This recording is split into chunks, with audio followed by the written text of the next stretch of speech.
Lej, to razpotje v mojem življenju. Serijski morilec ali umetnik? Povej, ko se ti bojo trudile roke, tako čez 2 leti. Malo v levo, da še levo nabildam.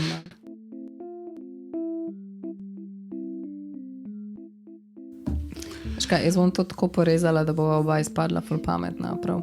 Čakaj, zdaj. zdaj me spraviš le v acting class.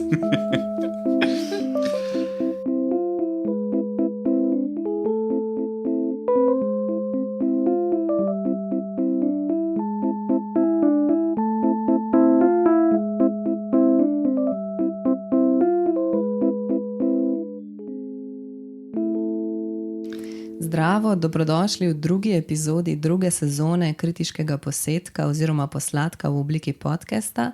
Danes posebno vandranje izven slovenskih meja in sicer najin ločen, a še vedno decembrski obisk Budimpešte in razstave renesančnega slikarja El Greca na eni strani in na drugi strani sodobno umetniški kotički Finske. Z vami sva Jernej Čuček-Gerbec in Maša Žekš, ukvarjava se z likovno kritiko, kuriranjem, pisanjem in umetniškim ustvarjanjem. Poslušate kritiški posladek, gre za nekako paraumetniški projekt, ki poslušalcu ponuja vpogled v specifično ponavljajoče se prakso neformalnega dialoga med likovno kritičarko in urednikom, torej nekaj, kar midva počneva že itak in real life. To pomeni, da je vse skupaj malo bolj neformalno, pogosto malo pobezljava, se zapletava ali pa za brez veze duhovičiva. Vse pomembnejše stvari, avtorje, dogodke, reference, ki jih omenjava tekom podcasta, jih zapiševa in polinkava v opis. Torej, če ste na YouTubeu, je v opisu videa spodaj, če kje drugje, denimo na Spotifyju, pa so zapiski zbrani v opisu posamezne epizode. Lepo pozdravljeni. Poslušate kritiški posed. Posladek. Bom kar jaz začela. Jaz sem se prav s tem namenom odpravila v Budimpešto in sicer, da sem šla v muzej likovnih umetnosti na ogled razstave slik slavnega renesančnega slikarja, ki je zaznamoval špansko umetnost poznega 16. in zgodnjega 17. stoletja. Sam pa je bil prvotno iz Grčije, natančneje Krete, in od tukaj v bistvu tudi njegov vzdevek El Greco. Na razstavo je vključenih 70 slikarskih del, od tega so poleg še pač nekatera dela drugih tedanjih avtorjev, ki v bistvu služijo za primerjavo sloga in upodabljanje različnih motivov. Muzejska zbirka v Budimpešti drugač hrani tako največje število El Grecovih slik v Evropi, takoj za Španijo, se razume. In tu bi nasplošno bilo treba poudariti, da ima sicer ta muzej v Budimpešti ful impresivno zbirko različnih del in pogosto preseneča, kaj vse hrani. Meni je bil El Greco ljub že od srednje šole, ko smo jemali te njegove stvari in se mi je decembra to zdela prava priložnost, da si ga gremo živo pogledat. Boša sem pa zamudila poletno. Tega mi je pa zdaj ratalo ujet. Jarne, a imaš ti kakšnega go-to renesančnega umetnika? Ali pa tako starega, ali pa ne vem, nekaj, kar bi recimo razstavljal ta muzej, pa bi šel ti pogledat. V Budimpešti. Naprimer, ja. Ne vem za Budimpešto, kar se tiče starega, to spet ni toliko staro, ker je skoraj sodobno. Ja, 200-300 let ni sodobno, ampak vseeno v primerjavi z renesanso je. Še najbolj sem uživam ponovadi, ko grem na Nizozemsko gledati Dutch paintings. Drugač pa... Rembrandta. Kaj? Rembrandta. Ma ne Rembrandta, ostale.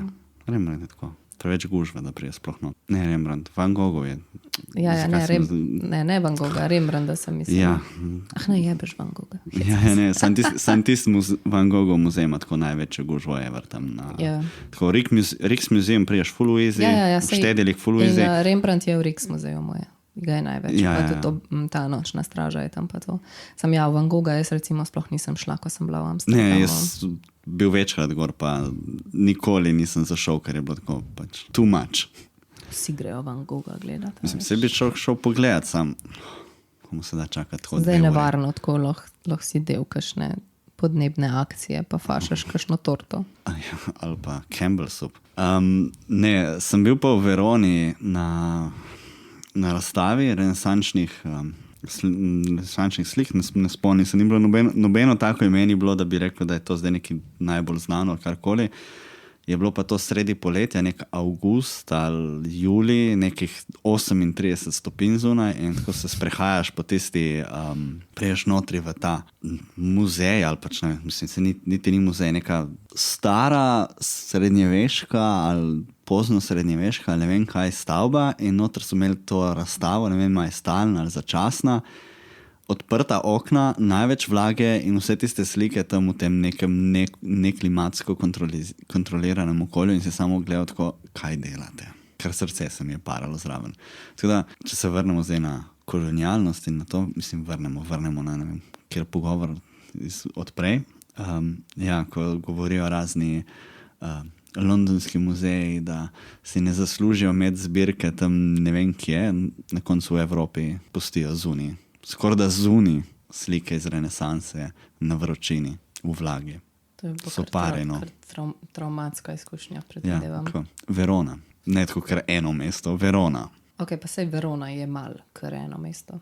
Fol gre tja uno Julijo pogledat, Ja, pa na kavo. ampak fol gre tja uno Julijo pogledat, ampak Pa tega če gumi dati gor na steno. Ja, ampak tam je toliko folka, da Ja, pa slabo je. ja, več gužve kot v Benetkah.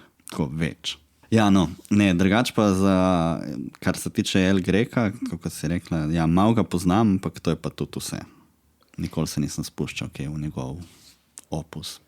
Ja, jaz tudi mogoče ne zares, da bi ga prav tako iskala, ko sem bila na ogledih kakšnih drugih zbirk, no, ampak zdaj je bila to taka fajn priložnost, da so stvari zbrane na kupu, a ne, tudi od drugod, ki so jih pač pripeljali spovsod. Zdaj mogoče, če malo v El Grecu, zdaj on je bil slikar, rodil se je 1541 na Kreti, torej v teh grških koncih.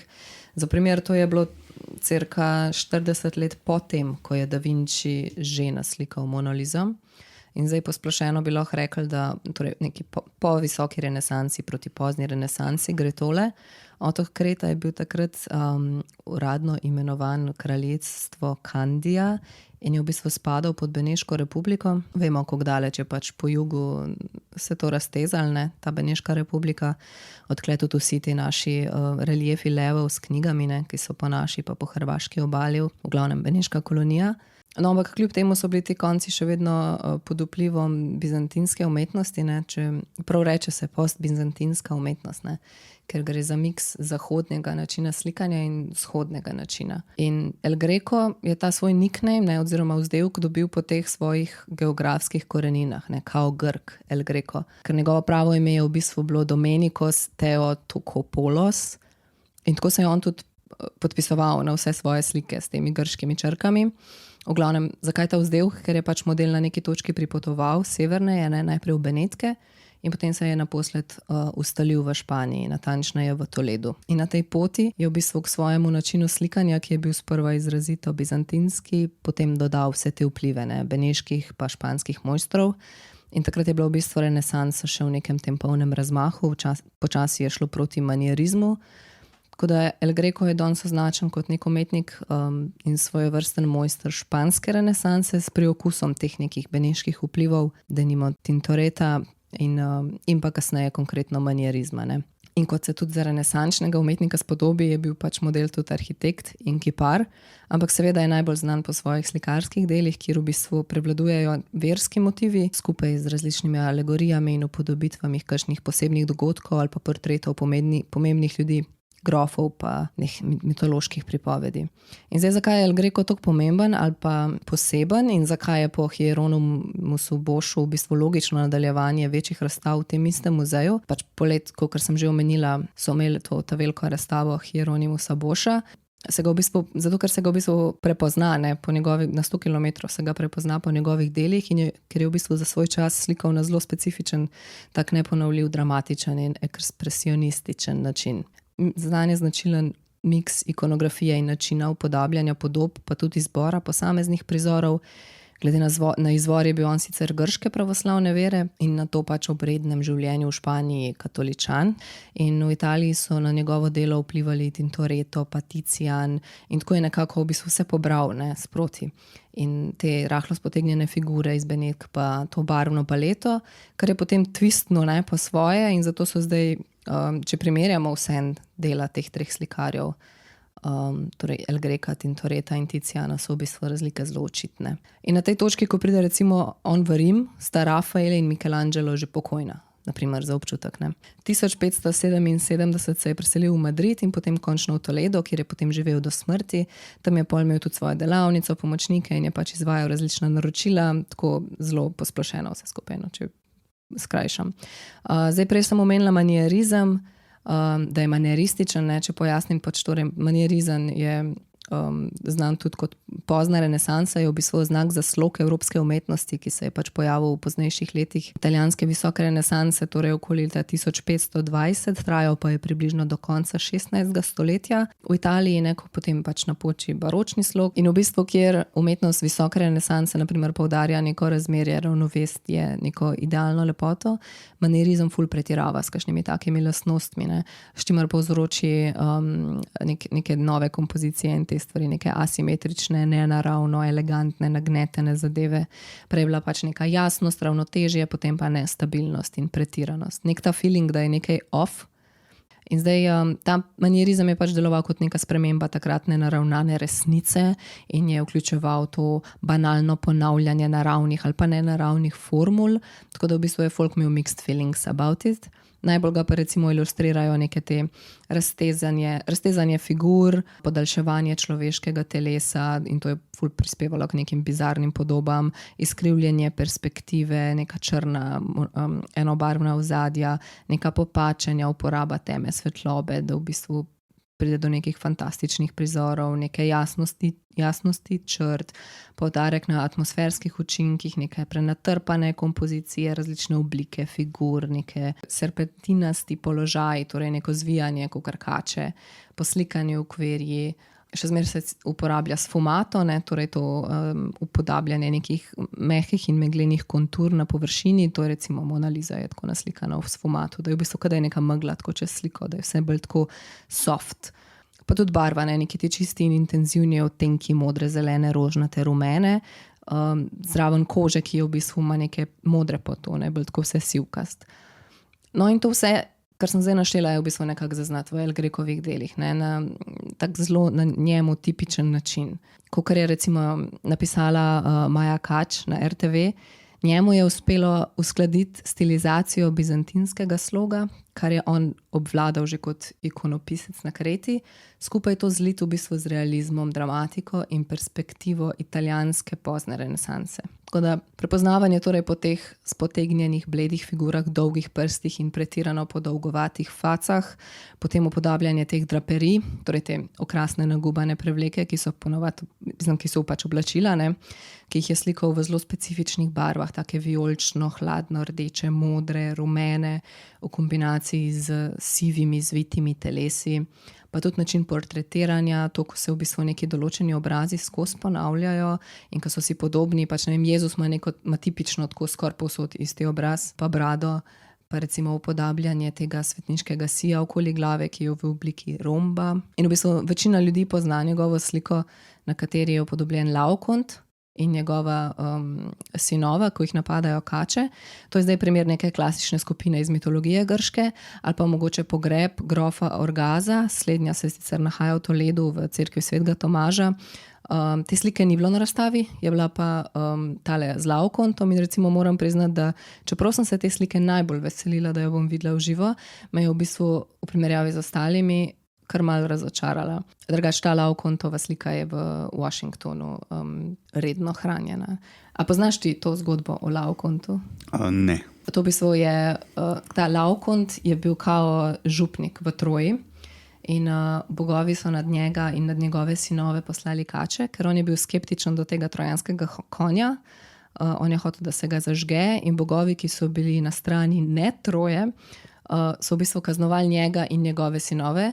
Sicer naj bi ga tudi oslepili, ampak v umetnostnem izročilu je najpogosteje upodobljen v trenutku, vse te 3 moške napadajo kače, ker je to odlična iztočnica za neko zelo tako razgibano skupino figur za eksperimentiranje in preučevanje teles v različnih pozah in tako zelo recimo znanje tudi, so v bistvu bolj kipino poznani od te Laokontove skupine.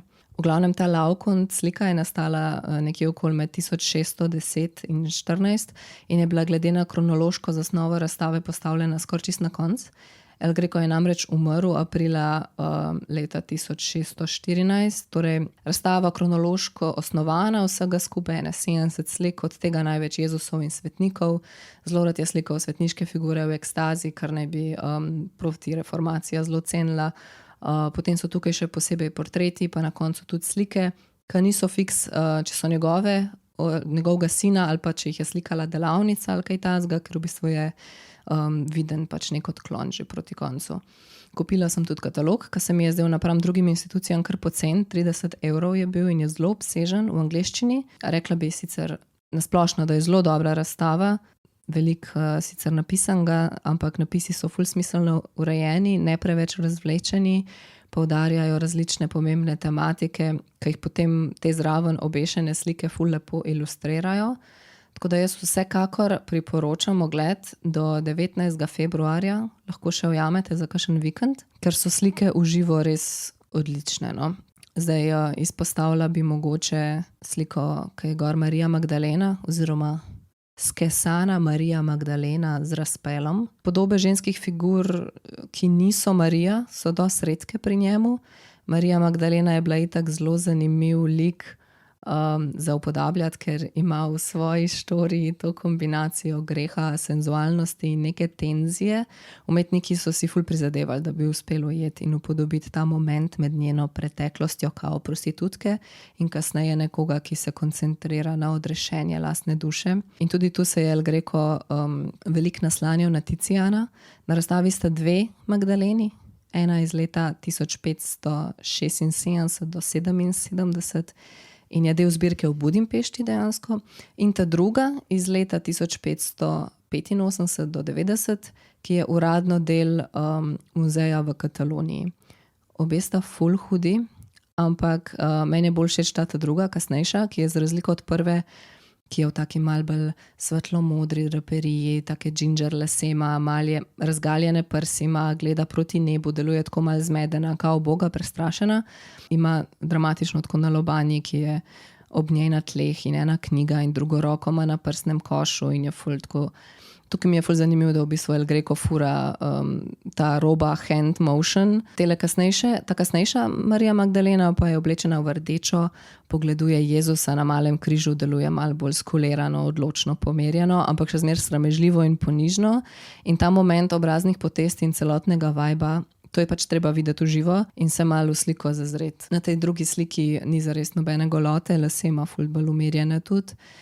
In čez več slike se razprostira, ful je manj prostora. Pač to je v bistvu njena podoba, je tako čez celo sliko.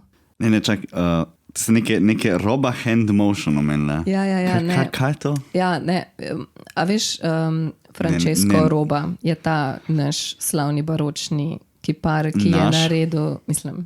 Svetovno naš. Mislim, skoraj tvoj bolj ka moj, no. Kaj zdaj? Čak, zakaj bolj moj kot tvoj? Ja, ma Italija. A se ti Francesco Roba zdi slovensko ali šempetrsko bolj? A ja, prav, on je bil tako lučaj stran od Šempetra. Mislim, dober, saj Slovenija ni obstajala takrat, a ne? Ja. No, v glavnem pač ta... Sorry. Pač v mislih imam... Čak, kje je bil Roba? Približno. Kje je bil? Kje je bil nastanjen? Kje je živel? Ko je delal kip v Ljubljani, je bil v Ljubljani. Skratka, fora teh... Kako se rekla, da mu je ime? Francesco Roba. Ti misliš, da jaz vem ful od tega? Hočem ti zdaj razložiti. Francesco Roba je bil naš baročni umetnik, ki je pri nas naredil... Ja, dobro, Robov vodnjak. Robov to že, vodnjak. ampak... Vodnjak 3 kaj s temi kranjskih rokami, rek. no? Če ti pogledaš kakršenkoli njegov kip, med drugim tudi ta kip 3 kranjskih rek, oziroma vodnjak 3 kranjskih rek, ki je na Mestnem trgu v Ljubljani kopija, original v Narodni galeriji, in kakšne njegove oltarne skupine, imajo vse te njegove figure vedno roke tako, da imajo prstanc in sredinc skupaj. Ja? In na neki točki je to na pol ratov saying, da on vse svoje kipe upodablja njihove roke na ta način in je kao ROBBA. Razumeš? BB sta prstanc in sredinec. Okay. No? In El Greco ima tudi full rok v tej isti poziciji na slikah. To sem hotela omeniti, da je ful zanimiv in točno te Marije Magdalene in Jezusi in svetniki imajo točno tako ta hand motion. Pač njihova pozicija rok je zelo slična poziciji rok, ki jih uporablja Francesco Roba v svojih kipih. Ker pa je to, itak pa je to stvar, na katero se jaz mogoče ne bi toliko obesla, ker je verjetno stvar na ključi in tudi verjetno nista bila edina, ki sta tako uporabljala roke takrat. Roba je bil za Grekotom. Ja. Torej, pač, da Roba hands bi bile prej Grekove hands, ampak ok. Drugo, ja, živel v Ljubljani. En sajt, ki je šel za naš jezuitsko, to nisem vedel. Rodil se je v Benetkah, no, in potem je delal tam v Benetkah neki cajt, in potem se je kao preselil v Ljubljano in delal za jezuitski red in se poročil z, kako je po naše Stone Mason, kamnosek, ne? Z hčerjo od kamnoseka. Meni je to zabavno. On je bil pač kipar, ki je delal s kamnom in koga se je poiskal? Ta zadeva z rokami je samo en tak zanimiv cute flux. Nice. V glavnem Roba hands. Ja, Roba hands motion. Tle imate en umetnostno-zgodovinarski izraz. Ja, to je official izraz. Čakaj, Roba hands motion. Ja. Zato, ker so, a veš, tudi tako upodobljene, kada so v gibanju. RHM. Ne, da cool kids moram imeti. Kratice. RHM. Ok. A veš, kako v kakšnih strokovnih tekstih ali pa kakšnih tekstih ljudje ful radi okrajšavajo stvari, ne? Zato, da ja pol nobenemu ni nič jasno. Se pol dajo zvezdico spodaj. Če boste pisali esejne, RHM. Ok. Pa zvezdica ali pa sprotna opomba, pa od spodaj pa citirati nek ful obskuren paper. Zbornik za umetnostno zgodovino. Ne, kakšen zbornik od zbornikov. Čim bolj obskurno. No, ampak hotela sem ti še povedati za sliko, ki mi je bila najbolj všeč. Nekaj sem te hotel zdaj še vprašati, ker si omenjala to znanenje in 1600 in prej si govorila ta njegov bizantinski vpliv. Ne? Ja. A si kaj opazila tako, če sta znanenja, kako je ta bizantinski vpliv pojenjal? Ne veš kaj, sej vidi se na začetku bolj ta njegov bizantinski vpliv. Te slike, ko so bile na razstavi razstavljene, so že vse bolj pol, ko je on že bil aktiven v Italiji pa v Španiji. To bi se bilo tega začetnega zelo malo, kako? Ja. Ne, vse sem mislil ta razvoj bolj, tako, če se, to bi bilo Mal zanimivo se ga vidi, malo. ampak še bolj se pa vidi, a veš, kako je on hotel delati na tak način, kot dela mogoče Tizian, ki je pač Benečan, a ne? Joj, sorry, Tiziano Ferro, tako vsakeč, kad nekdo reče Tizian. A kaj, narobe izgovarjam? Ne, sem spomnim se enega kantautorja. Okay. Rosso, relativo. Ok, v glavnem oznanjenje iz 1600, ja? Torej Gabriel, ki oznanja Jezusovo rojstvo Mariji, on je na oblaku, v rokah ima lilije in na razstavi je še eno zelo podobno oznanjenje, ki je bilo pač leta 1576 narejeno, torej prej, in kaže vplive Tiziana, torej te beneške značilnosti, tukaj se pa vse skupaj, na teh kasnejših, ne, se pa vse skupaj še malo bolj potencira. Recimo prostor, kar izgine, dejansko ni ozadja. In ta trojica barv se pojavlja, torej ta umazana rdeča, srebrno modra in krom rumena. In a to je zdaj ta... to je zdaj ta iz 1600, ki je moja najljubša. Ja, krom rumena, čakaj. Ne vem, da te barve včasih imajo ful neke zgodovinske pomene zaradi tega, kdaj so bile kjer dostopne, kaj ne. Lih sem v branju Krom Yellow od Huxleya, tako nekje. Zdaj, ki se rekla krom rumena, sem se na to spomnil. Zdaj razmišljam, če je ta krom rumena tudi kaj vezana na obdobja. In, ja, ne vem, ker recimo, kaj tiste neka rdeča, kaj iz tistih polžev, to vem, da je bila neka finta.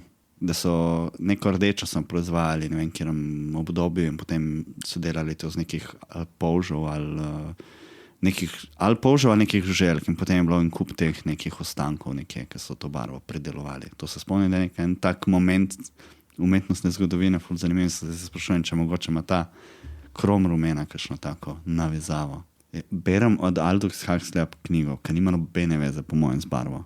No, ta slika tega oznanjenja je prva slika od El Greca, ki je šla v stalno zbirko tega muzeja v Budimpešti. To se mi zdi kar zanimivost. Good catch, Budimpešta. Potem Jezusi so tudi vsi zelo krasni. Zanimiva je ta raba rombastega svetniškega sija. Na vseh slikah je v bistvu isto faco ima Jezus, tak bled, koščen, s temi laski, bradico, z velikimi, udolbenimi, utrujenimi očmi. Ful je rad upodabljal tudi svetnike, predvsem Frančiška in Petra. Meni se je ful dopadal tudi sveti Dominik, pač prav portreti svetega Dominika, ki je v bistvu na hitro zelo podoben tisti Magdaleni s križem, ki sem ga prej opisovala, glede na to, kam je obrnjen napram, kako je postavljen napram platnu proti križu in tako, kako so v bistvu te skoraj stilizirane in skoraj abstraktne skale in nebo v ozadju, je tako vse prek, tako zelo abstraktno zgleda vse skupaj. Ampak pač Dominik je tukaj čez celo sliko naslikan, ogromen je, ena sama velika gmota draperije in potem pač v pozi molitve z zaprtimi očmi, nič kaosa, zelo spokojno in chill.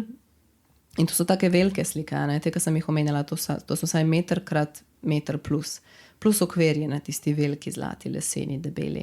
Slikal je tudi Ludvika, kralja Francije, pa nekih vladarjev, pa njihovih pogrebov, tudi random portretov, ampak občutno največ je verskih motivov, med katerimi sicer recimo prevladujejo upodobitve posameznih svetnikov, pa osnovni pasijon, torej križanje, Kristus, ki nosi križ, kako ga slečejo, vstajenje, Marino nebovzetje, Kristus v templju, oznanjenje, vstajenje, krst, sveta družina, take stvari. Pa tudi rojstvo, obisk pastirjev, itd. Zanimivo se je tudi to mogoče, da je tam, kjer je kakšno ozadje ali pa veduta mesta v ozadju, potem, ko je živel že v Španiji, je to mesto ful pogosto Toledo, pač upodobljeno. Jaz zelo priporočam ogled te razstave, ki dejansko ni smešno obsežna, tako da je obvladljivo za ogled v enem popoldnevu, naprimer.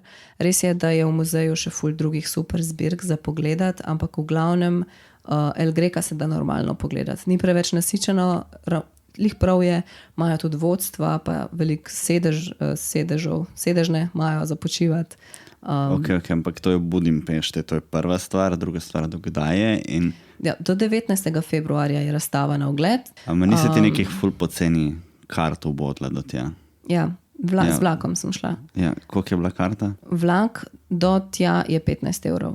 To je vožnja z vlakom do Budimpešte, je najcenejša pot z vlakom v katerokoli sosedno prestolnico. Tako da vse do Budimpešte se to splača. Res je, pomembno, res je, da potuješ... Za en dan v Budimpešto, tako malo pogledati art, pa še malo videti Budimpešto, pojesti kakšen langoš in tako. Ja, zdaj jaz priporočam vikend, zato ker z vlakom se furaš 6+ ur. Te Airbnb, kakšni poceni so ful. Oni imajo sicer tudi dober urejen ta javni potniški promet, ne rabiš ti glih na glavnem trgu imeti Airbnb ali pa hotela, kakorkoli že, lahko se pač pol odfuraš s tramvajem v center. Če se gre pa s kakšnim avtom, da se folk skupaj nabere, je pa stvar še hitrejša. V glavnem jaz priporočam, v živo so slike res izjemne in tudi mogoče za nekoga, ki ni navdušenc nad, zelo karikiram, starimi slikami, ko so sam Jezuse in Marije, je tukaj vse skupaj malo drugače, ker je njegovo delo tako specifično in drugačno na način, ki ga lahko opazi in dojame vsak. Jaz sem končala s svojim delom, tako da izvoli. Tako, tle imaš. Tako da zdaj, jaz sem torej šla v Budimpešto, pa si ti nekaj oglašaš, da to pa ja ne moreš, sorry, ti si šel na fucking Finsko. Ne, jaz pravim, da je to ful dober del ta Budimpešta, da se mi ful poceni. Super del je, za enkrat, ja, priporočam. Meni se zdi huda scena, da greš za 30 € tja in nazaj, 20 € za prenočišče, to daš 50 € za to, da greš nekam, ok, malo še plačaš za hrano in vidiš ful stvari, vidiš drugo državo. Za muzej. Dobro, ampak, ajde, 100 € si rešil. 50 za katalog. 100 € si rešil pa je. To je hud izgled. Kakšen izgled pa je Finska? Drag. Na dan z besedo. Na dan z besedo, ja. Finska, tvoj ljubi doma. Ja, moj ljubi doma 2. Ne bom nobenemu rekel, da ne gre zdaj na Finsko samo zato, da gre pogledati kakšno razstavo, itak so vse po mojem že mimo, o katerih bomo govorili. Ja, moj obisk na Finsko je bil ne izključno za ogled razstav. Sem si pa vzel čas, da sem šel pogledati v Kiazmo, kaj se dogaja. To je njihov muzej sodobne umetnosti, za tiste, ki mogoče ne veste. definitivno vredno ogleda, kadarkoli boste v Helsinkih.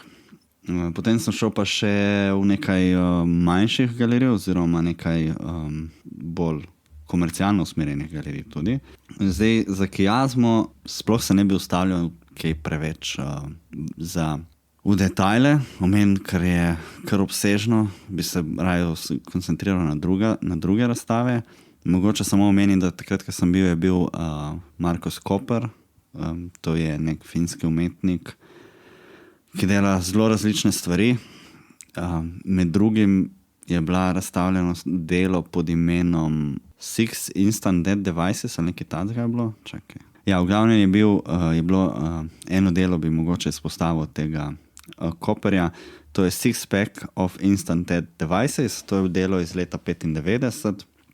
Gre za 6 takih v bistvu skulptur, ne vem točno kakšnega materiala je bilo narejeno, ampak v bistvu šlo je za 6 eksplozivnih naprav, ki jih je potem umetnik razdelil med svoje prijatelje. Ključe do teh eksplozivov, s katerim bi pač to eksplozivo lahko sprožil, je pa on obdržal. Zanimivo, da je... Not creepy. Ja, ne, zato se ne bom niti spuščal v njegova dela, zato ker so problematično na več nivojih, ampak to delo pač ti tako stane v glavi, ker je pač tako fucked up. Čakaj, pol so ta eksploziva te prijatelji dali na posodo nazaj, na razstavo. Ne, sej to je bil cel ta point, ne, da zakaj so ta dela sploh bila tam nastavljena in kako je prišlo do tega, je bilo to, da so v bistvu v 2020 je policija zvedla, kje so te eksplozivi, naredila racijo, pobrala vse te eksplozive, jih deaktivirala in zdaj so tam nastavljeni na tej pregledni razstavi tega umetnika z vidnimi znaki posega policistov, da so te eksplozivne naprave pač naredili inertna. Tako da, ja. A torej to so dejansko nevarne stvari na neki točki svojega obstoja? Če bi kakšen od teh prijateljev dobil ključ od tega umetnika, ali pa če bi umetnik prišel na obisk in bi se hoteli tam razstreliti, bi se lahko. BFF. Ja, fucking amazing, ne? Sej še ne par takih del. Nek Iron Maiden je imel tam device, ki se ti zaprenate, pa nek... Ja, to so neke... Kaj je to vse? Tako so inspired? Ja, vse deluje tako so inspired. Ampak, ne vem, če koga zanima ta umetnik in ta njegov edginess, Finci imajo par takih umetnikov, ki so malo tako weird. Eden je bil recimo, ko enega mačka ubil in potem je bil nek... To pa nikoli. Ja, sej so ga dali na sodišče ravno zaradi tega. Pač imajo en par takih umetnikov, ki se tako, kaj se tle dogaja? To je v Easy, tako za une meme o contemporary artu, v smislu, to razpotje v mojem življenju. Serijski morilec ali umetnik? Ja, tako nekako. No, zato jaz ne bi niti toliko več spuščal več v to razstavo. Omenil sem zato lih toliko, da veste, da obstaja. Kako pa je velik ta muzej drugače sodobne umetnosti? Kiasma? Huge. To je tako kaj neka stalna postavitev, pa pol te gostujoče?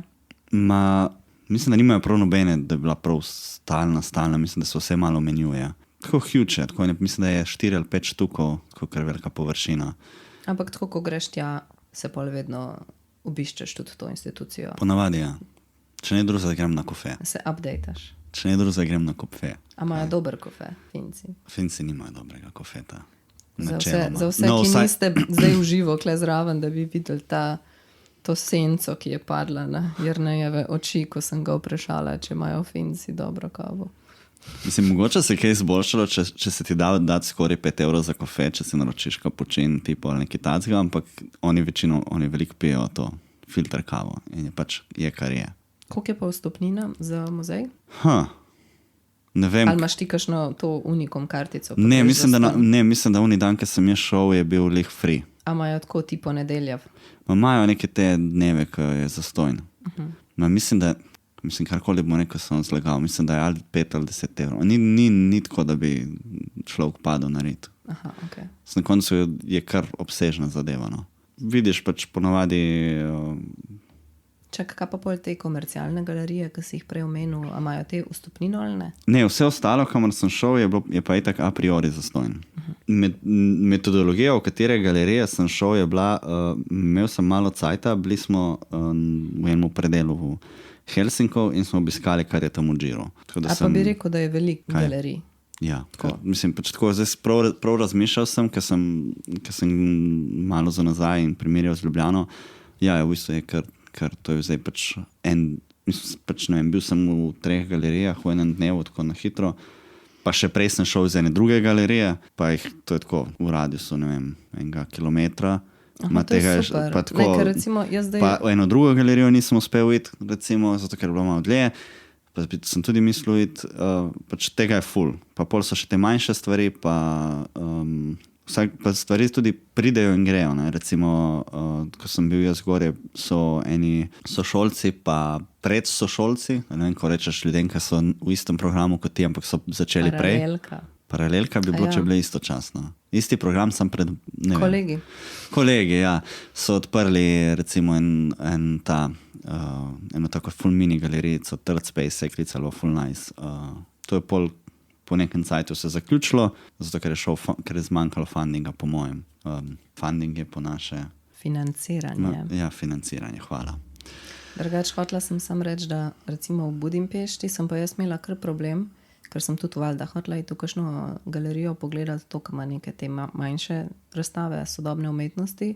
Vse so imele full debilen ta urnik, ne? Jaz sem to rešila čez vikend v Budimpešto.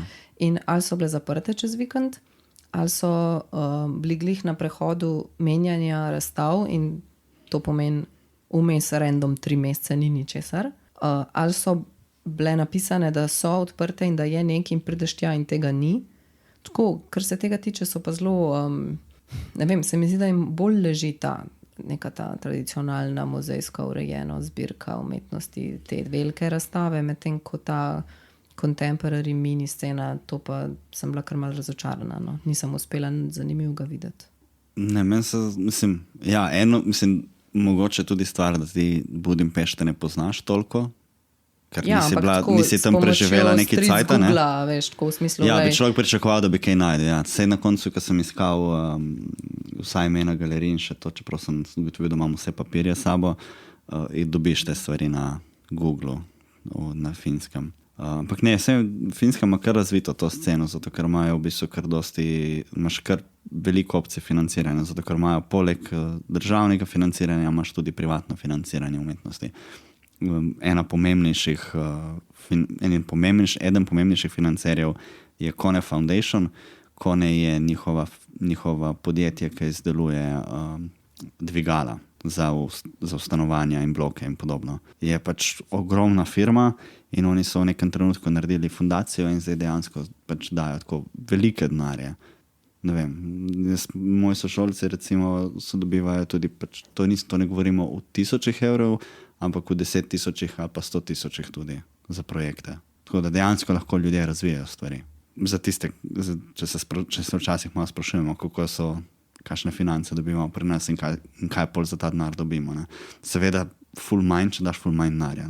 No, da gremo kar naprej na razstave. Ja, daj povej o teh komercialnih. Ja, ne, prvo bom šel še mogoče, preden gremo ful na te stvari, ki se prodajajo in ki so za denar, bi šel še na eno razstavo v UO galeriji, to je YO s pikcami. UO, če ne po finsko pomeni noč, tako da simpatično ime. Gre za razstavo z naslovom Ajopu on River Koma. Ajopu je driftlog, to je naplavljen kos lesa. To je povezano z osebno zgodbo enega od artistov. Mislim, da samim delom nima toliko veze, mogoče bolj inspiracija.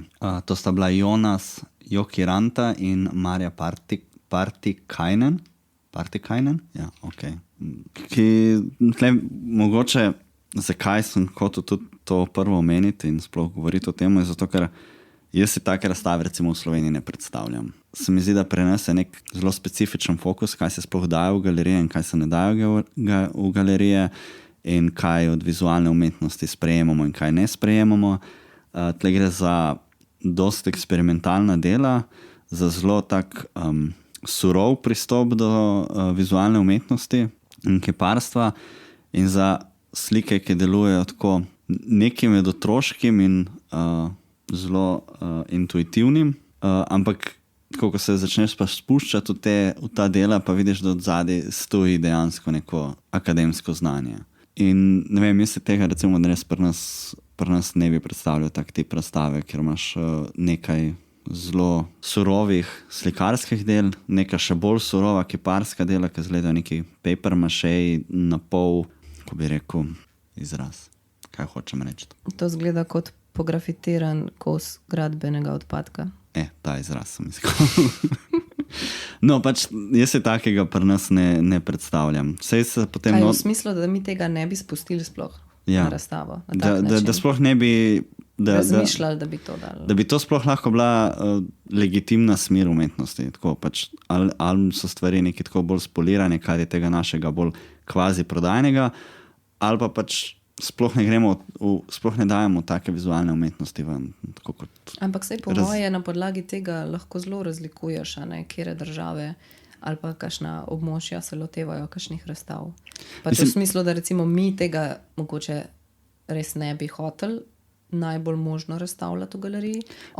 Oni pa česa druga mogoče ne bi, ko pa mi bi. Ne? Ampak zanimivo, to so v bistvu razstava dveh umetnikov, ki nekako njuni deli zelo sovpadata po nekem občutku, tako tudi vizualno. Hkrati pa je potem še odzadje eno zvočno in video delo, ki dopolnjuje razstavo. Nekih labodov na jezeru, tako v bistvu zelo dolgočasen video, če bi rekel nekdo, zato ker vidiš sam pač tiste labode na jezeru, ampak dopolnjuje ta nek občutek tistih del prej. A to je to, ko je med dvemi vrati? Ja. Zgleda full nice. Ja, ne, se je lepo. Sam, ne vem, meni se zdi, da pri nas ni prostora za to, da ljudje sploh raziskujejo toliko. A ja, ne, za dolgočasen video je prostora. Za dolgočasen video, ja, ne za dolgočasno, bolj za nek drug tip vizualne umetnosti. Pri nas se mi zdi, da je samo to, kar je šlo skozi čez alo in čau. Ne čistko, ampak če malo karikiram. Ne, jaz si to kamoto v dobri vagi predstavljam, to, kar gledam zdaj. Ja, jaz si ne predstavljam tega. Tistega psa tam, reljefnega. Ok, ja, sem to je pa nekaj, za kar mi, kaj je to sploh, mislim, mi nimamo keša, da to naredimo. Ta vijoličen. Ja. Na čem je to? Kaj? Mislim, kako nimamo denarja za to narediti? To bi nekdo na Metelkovi komot naredil. Sam pač tega ne bi potem videl, to bi mogoče videl na Metelkovi, tako kot vidiš tiste skulpture na Metelkovih, ma jih ne boš videl v galeriji. Sam zdi se mi, da pač pri nas nimamo afinitete do tega. A pa imajo na Finskem tam kakšen plac, kjer bi to lahko bilo zunaj, ali je to zdaj noter, zato ker ne more biti zunaj? Až kaj mislim? Finska ima full placa. Tazga. Mislim, pač prostora kot površine. Metelkova številka. Po mojem bi se najdlo, kam bi lahko to dali.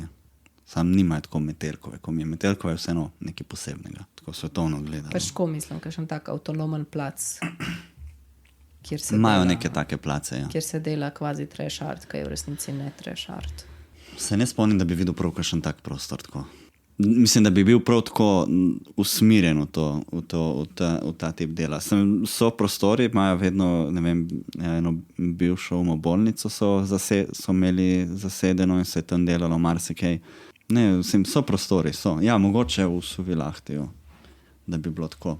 Čeprav zdaj tisto malo počiščeno, ampak ja. To je mogoče bolj tak kanal, zato da sploh omenim, da se pri njih pojavljajo tipi del, ki jih pač pri nas ne bi videl, no? Oziroma sploh razstave, ki jih pri nas ne bi pričakoval. No? Se mi zdi, da pri nas imamo kar tako malo rigorozno mogoče. Se ne vem, s čim je to povezano, ampak se mi zdi, da je neka razlika, no, med scenama. Ne, ta razlika med scenami je definitivno tudi ta komercialni del in bom začel kar pri galerijo Helsinki Contemporary. Gre za eno izmed mnogih galerij, ki jo najdeš na Finskem.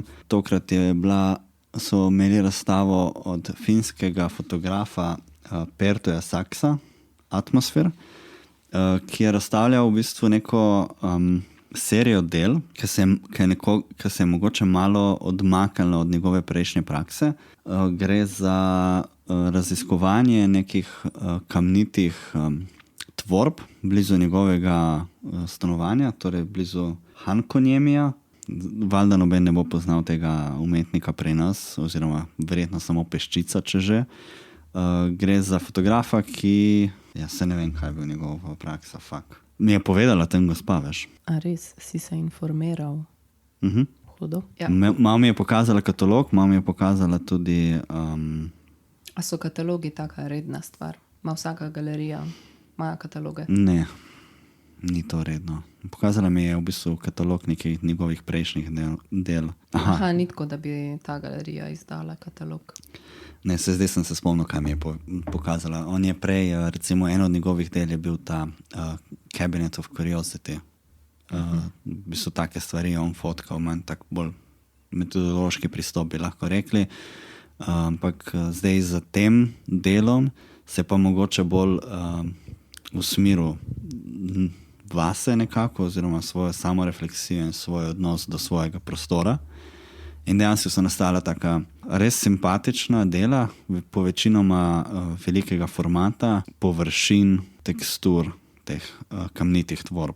Meni pri tej razstavi iskreno je bilo všeč tudi ta postavitev in v dodatek teh nekih elementov, nekih kosov lesa. To je vse tako bolj dark, to je vse tako črno. Vse, kar on dela, je tako ful črno in dark in temno sivo. Ja, to je pač po mojem nek njegov izrazni jezik. No. Kaj tudi zdaj ene druge stvari gledam, pa je vse bolj tako. Ja, ne vem, mogoče če živiš nekje, kaj je to čez pol leta tema. Neki dojenčki brez oči na črnem ozadju. Ja, jaz se nisem toliko spustil spet v njegov prejšnji opus, ampak sem pa se malo pozanimal v sami galeriji in so jim malo povedali, kaj delal in kako je. Tudi zanimivo je potem, ker vidiš doma, je tudi cenik za vsa njegova dela. Mislim, da so bile neke... Naslov kataloga Dark Atlas. No, ampak deluje pač čisto kot navadna razstava, ne veš sploh, da je prodajno, lahko pri nas, če bi nekaj tacga videl, bi mislil, ok, lepo sem videl, se posprav, gre drgam, postprodukcija razstave in to je to. Tle so pa dejansko dela tudi na voljo za odkup, mislim, da so bile neke zneski 6 ur, 8 ur za fotografijo velikega formata. Žal od same te galerije se nisem odnesel cenika. Hočeš reči, da so ceniki tam na voljo, da jih vzameš? Ponekod ja, ponekod ne, ampak definitivno lahko priješ do cen ponovadi. Ni pa tako, da bi cena bila ob... Ne, deluje tako pač kot navadna razstava. Dejansko tudi, kako je bilo postavljeno, ne bi človek rekel, da bi to bila prodajna dela nujno. Zato, ker deluje kot neka celota in se ti zdi bolj, da so se usmerili v to, kako bo ta razstava izgledala, manj, kaj bo nekdo kupil. No, mislim, zdaj naslednja razstava, katere bi se dotaknil, oziroma galerija, je galerija Anhava. To pa je dejansko prodajna galerija, tako kar znana na finski sceni. Ponovadi tudi gosti umetnike nekega kova. Tudi če so tam razstave ponovadi vedno tako dobro kurirane in zasnovane, seveda so dela namenjena prodajanju. Je pa zanimivo, da ta Anhava ni osredotočena na samo en tip dela. Jaz se spomnim recimo razstave od mojega profesora, ki smo šli pogledat. On deluje v neki, v Sloveniji bi rekli intermediji, ampak mogoče bolj v nekem tem mediju materialnosti in ne intermedijo, tako kot jo mi zastopimo, zato ker recimo eno od njihovih del je bila ena taka kocka, izgleda kot neka kovinska kocka, ki nabira kondens. Pol vem, da sta delala sta tudi, to sta, in te finska imena. Ja, bila razstava od Peterja Nisunena in Tomija Grönlunda. Eden od dveh je bil moj profesor. Se spomnim njune razstave, pač dela res niso, ne gre za vizualno umetnost, ampak, kot sem rekel, po slovenski nomenklaturi najbližje neki intermediji. Se spomnim tudi cen del, ki so bile tako v 10 000. Ja, kar zajetne stvari. Koliko je bila una kocka? Ne vem, koliko je bila kocka. Spomnim se, da je eno delo, ko sem ga gledal, bilo tako nekih 45,000 evrov. A si se zanimal? Ja, valjda se zanimaš, če je tvoj profesor. Za nakup. Ja, prav za nakup, ja. Ta profesor je potem naredil, je bil tudi commission, da je naredil eno od teh metropostaj, ko se je razširil metro na Finskem, Keilaniemi, če koga zanima. Bomo dali v zapiske. Ja, v bistvu je ful lušna instalacija, dejansko lepo zgleda za tak prostor, gre za neko svetlobno instalacijo. Tako, nice. Ampak lahko, mislim, en tip instalacije, ki se vprašaš, je umetniška instalacija ali je to samo pač nek interior design, tako neki med tem deluje. Tako da Anhava ima kar drage stvari tudi, ni nujno, da vse, mislim, so stvari lahko kar konkretno. Ampak je na nekem... Ja, je kar na takem nivoju prodajnega. Ja, mislim, ko greš tja, veš, a greš tja sam pogledat. Ne, niso nujno vsa dela tako draga kot to. Recimo ta dela, ki sem jaz gledal, zdaj so vseeno malo cenejša, ker je šlo vseeno za vizualna dela, ne za neko intermedijo, ki pač je vseeno malo bolj infrastrukturno zakomplicirano. No, šlo je pa za razstavo Karoline Helberg in Loji Huskuldsson, upam, da sem izgovoril prav, ki je umetnica in umetnik, če se prav spomnim. Ja, ne vem, Loji, ne vem, je moško ali žensko ime nujno. V glavnem gre za vizualna dela, on dela z vezeninami, ona pa v bistvu slike. Ampak nista duo, to je slučajno. Ne, ona dva sta slučajno skupaj, sta v bistvu ona dva nekako sploh začela to njuno sodelovanje, čeprav nista skupaj delala del, ampak trdi tako, ker da sta se nekako skoraj na pol sanjah pogovarjali o teh delih. In dejansko deluje nekako skupno to njuno delo, s tem, da ona je mislim, da Finka, ona je Finka, on je pa v bistvu Islandec. In zanimivo je, da jaz, ko sem gledal njegova dela, te vezenine, tako, od malega do ogromnega formata, ne, sem mislil, da je Finc. Zato, ker je ogromno nekih elementov, ki jih prepoznaš izrazito finske kulture, recimo škatlica salmijakijev, pol Alepa vrečka iz trgovine, Alepa je pač ena veriga trgovin in salmijaki sta njihova slana likviricija, tudi tako zelo značilne stvari, pa ne vem, Alto vaze, torej ta najbolj znani dizajnerski izdelek, kar jih je z Finske, z tem ful simpatičnim detajlom, da je dejansko izvezel tudi ta I od Itale, ki prije nalepka gor na te izdelke ponavadi, ker to se prodaja prek Itale. V glavnem, ful enih takih mini detajlov, res simpatična dela. Kako je pa format teh vezanin? Jaz se pravim, od malih formatov, tako nekih 20x20 do ta velika ena zadeva, ki so neke take rože, pa ta lepa vrečka, mislim, da je nek 2 metra pa pol krat 1,60 m. To je huge. Ja, ogromno v glavnem. Tako, pač kar veliko. Laneno platno zgleda biti, tako da je malo tako rjavkasto, tako naturbarva in potem so te rože izvezene gor.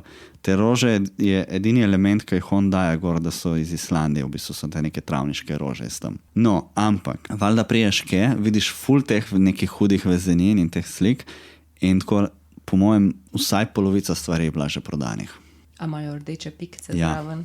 Ja. Ampak cene pa ne? Ne, vse sem gledal, če bi kaj kupil, dejansko sem se zanimal, zato ker recimo tista zadeva s salmijakem, ki je bila malo manjša, je bila ful lepa in bi jo takoj imel. Bilo je tudi nekaj teh kuhinjskih stvari, ki bi bile takoj za med. To, kar jaz zdaj kle vidim, so tudi uokvirjene ful lepo. Ja, ampak eno je, večina tistih stvari, ki me je zanimala, bila prodanih. Druga je, da ko sem videl cene, je bilo tako, ne vem, če imam lih Jurja za dropant na art. Ali več. Mislim, te male stvari so bile mogoče Jurja, to draže so bile kar malo več. Ampak ja, je čist nek drug aspekt, kar prijet k nam v galerijo. Ne sam iz tega vidika, da mogoče imamo tudi v Sloveniji kakšno prodajno galerijo in so stvari na stenah tako, ampak da priješ v galerijo in da vidiš, da so neka res sodobna dela, ker to mislim, da so nastala tudi zdaj v teh cajtih, da so dejansko že prodana. Tako je zdaj na primer v Mestni galeriji. Mitja Ficko, Marko Jakše, isto pikce dajo zraven. A se prodajajo? Ja, so no, prodajne. To je cool. Čeprav nima pogosto tega, ne, mestna, ampak zdaj pa ima, recimo. Ne. Ja, in koliko je kaj prodanega? Tako ti, ki si že bila? Stvar je v tem, da se prodajajo in razstavljajo tudi neki telesorezi in grafike in valjda so to stvari, ki so prve šle, ne. Ja, ki jih lahko več, ne. Konec koncev so slike pač občutno dražje, ne. Ja. Tako da ja, bomo videli zdaj, kako bo tudi mogoče pri Pieri, zdaj, ko je odprla te nove ja, prostore. Dobro. Pierre, to sem prav celo, da imamo neke prodajne galerije. Pierre se mi zdi tak, recimo v Sloveniji, njene galerije so res v to usmerjene. Ne? Ja, mogoče tudi zdaj, ko so te prostori malo večji, pa malo bolj tako prezentni, da se bo mogoče ta praksa tudi tukaj malo bolj poznala. Ja, upajmo, ne. Če se bo to kaj premaknilo, se bo mogoče tudi kaj premaknilo. Ja, ker načeloma naše galerije tipo prodajne, kot so, ne vem, Hest ali pa Lala, take stvari, imajo pač slike oziroma dela niso razstavljena, ne, da bi ti lahko prišel pogledati, pa bi pikco zraven videl. Ne. Je v bistvu stvar taka, da ti lahko v neki bazi pogledaš, kaj se pač prodaja, prideš to, kupaš in odneseš, ali pa pač dokler ne odneseš, stoji v skladišču. Ne. Tako da je v bistvu ta fuzija dobre galerije, ki je usmerjena v razstavljanje in hkratno prodajanje, mogoče pri nas ni toliko razbohotena, kakor jo zdaj ti omenjaš tukaj na Finskem. Ja, sem hotel zdaj prav iti pogled, če dobim ven cene za te stvari. Sem pa te lahko dejansko povem zdaj točne mere tiste ene slike, katere sem omenjal. A te ta največja? Ne vem, če je bila največja, ima ena izmed večjih. Taka ima vrečko od Alepega. Tako 173x243. In to vse, in to je ni od roba do roba popolnoma izvezeno, ampak je od roba do roba so te rože nanizane in vse izvezene na roko. Tako je kar iz vidika uloženega dela je že impresivno. Ne vem, mogoče še ena, ki je bila večja. Ja, ne vem, ena manjša, 33, tako se nisem kaj dosti izlagal, kar se tiče velikosti. No. Gre za, bomo dali tudi v link, na to, kar sem rekel, da bi kupil, gre za to z čajnikom in kruhom namazanim z maslom, pa neke rože v šalčki, pa kaktuse. Tako. Meni je všeč tako, je salmijak, škatelca in pol te mak, tak roza vijolčen mak. Ja, to je tudi ena od teh, ki bi jo takoj kupil, ampak ta je bila definitivno prodana. Mislim, eno je, da Finci in ta salmijaki so fuknjeni na to. Ja, in je to pač nekaj, kar je zelo pooseblja finsko identiteto in si predstavljam, da zelo hitro najde nekaj takega kupca. Že samo zaradi tega, ker je pač ljudem blizu pri srcu in potem dobiš tako simpatično izvezeno in upodobljeno zadevo, da te valjda.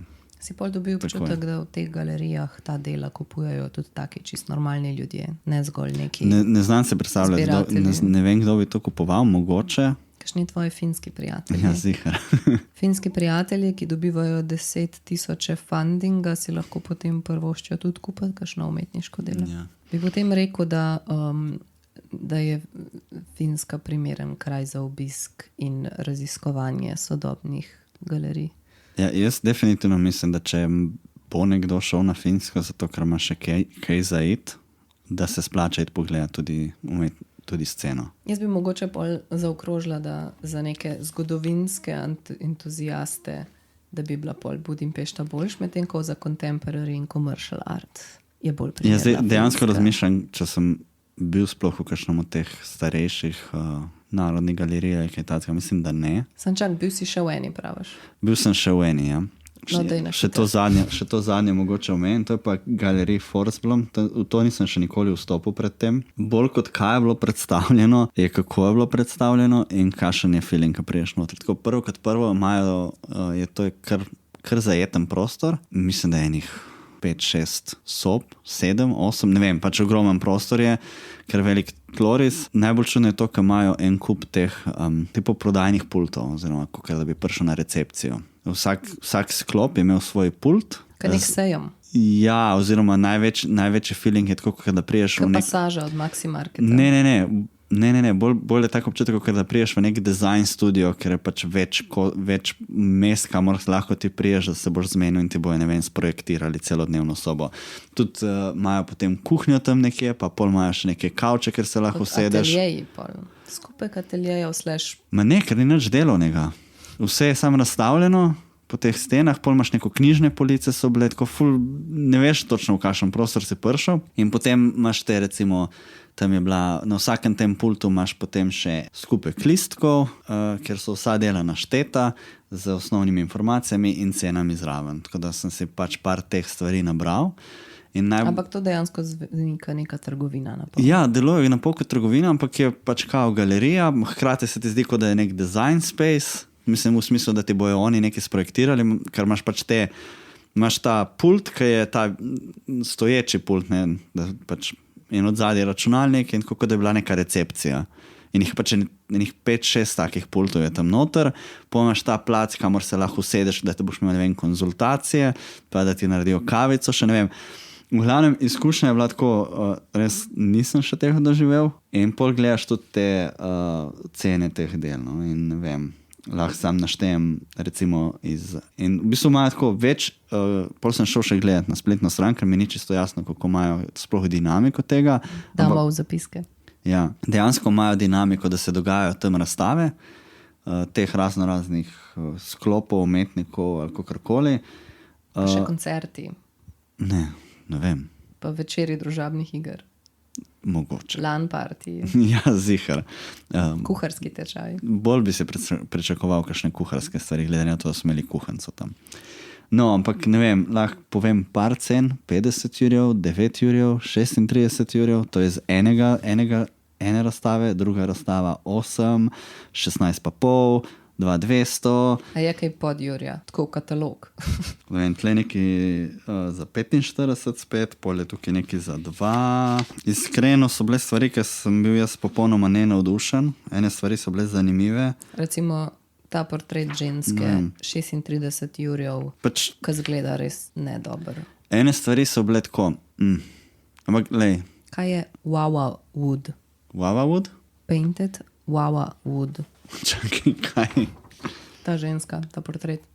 Painted Wawa Wood. Ja, ne vem, to bo neka vrsta lesa, sklepam. In ta les naredi ta ženska, ki se je ti omenila, ne, je 36 jurjev. Na sej, ja. Velikost 60, premier, ker to je okrogla slika. Ja, sej, mislim, it's all wrong. Stefan Balkenhol, če kdo hoče pogledati, kdo to je. Po mojem Maša zdaj googla.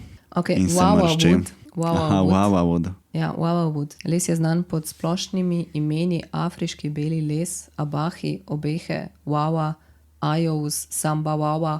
Drevo je uradno državno drevo države Ekiti v Nigeriji. Od vsega, kar je bilo razstavljeno, mogoče še najbolj bojo ljudje ali poznali, ali ti pade v oči, ali kar so bila dela od Kim Simonson, ki so neki taki kipi, nekih dečkov, deklic, ne vem, nekih žametni kipi. Tako je mogoče najlažje opisam. En deček je bil, ki mogoče... Kaj iz žameta? Ja, te kipi so pač narejeni in potem imajo tako žametno teksturo čez. Mogoče je ta Yet Untitled, ki je nek zelen deček bil, ki zgleda, kot da je prišel z nekega postapokaliptičnega sveta, ampak je cel zgleda, kot da je z maha narejen, ampak ni z maha, ne vem iz česa je, so žametni, ampak to je tako definitivno ostane v spominu in tudi mislim, da je ampak tako... Ampak to zveni ka nek cheap dekor.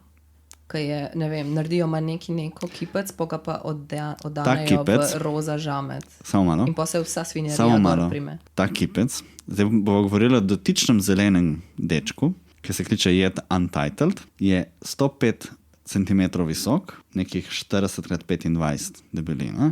In ta reč, ki ti praviš cheap dekor, je koštala 26 jurjev. A je imela pikico rdečo? Ne vem, tu mislim, da nimajo teh pikic zraven, jaz jih nisem zasledil, ampak ja. A jih lahko kar takoj kupiš, imajo tako shopping cart pri vhodu. Zato sem tudi jaz razmišljal, ker vse tako deluje, kot da bi bilo tako, priješ si pogledaš, imaš konzultacije. A pa tako, če imaš izpit, ti še dovolijo, da viličarja furaš. Me nimajo placa za to.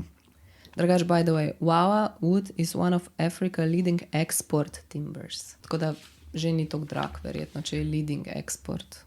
V glavnem, ja. Mislim, da mi je Saša tudi omenila, da je ona že videla te dela od Simonsona nekje na Instagramu, tako da ni to tako prav nepoznana reč. Ampak ja, tudi malo za občutek, koliko lahko stvari koštajo. Sam če po drugi strani, ne, gre za kip. Jaz ne vem, že samo oblikovati to zadevo, vseeno so kar detajli. Kipi sami po sebi niso najbolj poceni stvar. Ne.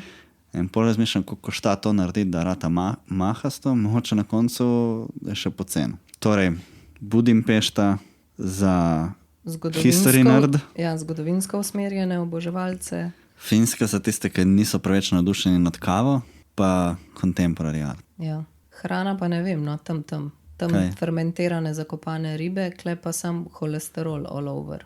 Mislim, po mojem, če se potrudiš, najdeš v obeh placih ful hudih stvari za jesti. To je bila zdaj najbolj basic izjava ever. Ja, ne vem, jaz tako, ko mi rečeš Madžarska, jaz pomislim na langoš in sem tako, ja, takoj, hvala, zdaj 6. Ja, ampak pol drug dan hartate? Pogreš pa na Finsko, pogreš pa na Finsko, pa ješ tistega lososa, ki ima pa full omega 3 in ni strtko. Tako da moraš eno in drugo. By the way, Jernej je tak gourmet man, tako da jaz bom kar tih. Gourmet man. Ja. V glavnem, hvala vam, drago občinstvo, za vso vašo pozornost. Ostale podcaste, nekatere celo s slavnimi gosti, najdete na vseh glavnih kanalih, kot so YouTube, Spotify, Apple Podcast in tako naprej. Novo prispele epizode pa deliva tudi na Facebook in Instagram. Iskrena hvala tudi Emi Kobal za intro in Urški Bajec za outro. Hvala. Morebitne pripombe, nasvete, graje in pritožbe in samo povabitve med goste sprejemava, a nič ne obljubljava. Kao. Po sili razmer nama lahko pošljete tudi vaše gameplaye, ki bodo krasili najno primikajoče se ozadje na YouTube videih, čeprav se tudi sama zelo rada izživljava. Do nadaljnega. Do naslednjič vam želiva prijeten februar in končno konkretnejši zagon v kulturni program 2023 in še enkrat spodbuda za Budimpešto, za low budget in za ultra high mega budget Helsinki. na Finsko.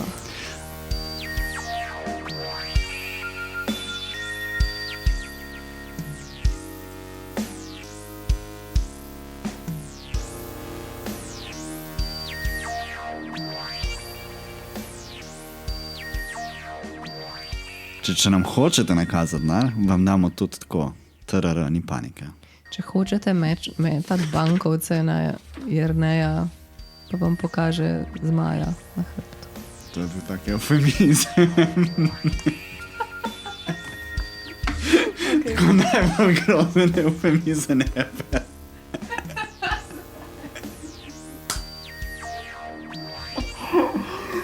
Ne, kar slabo.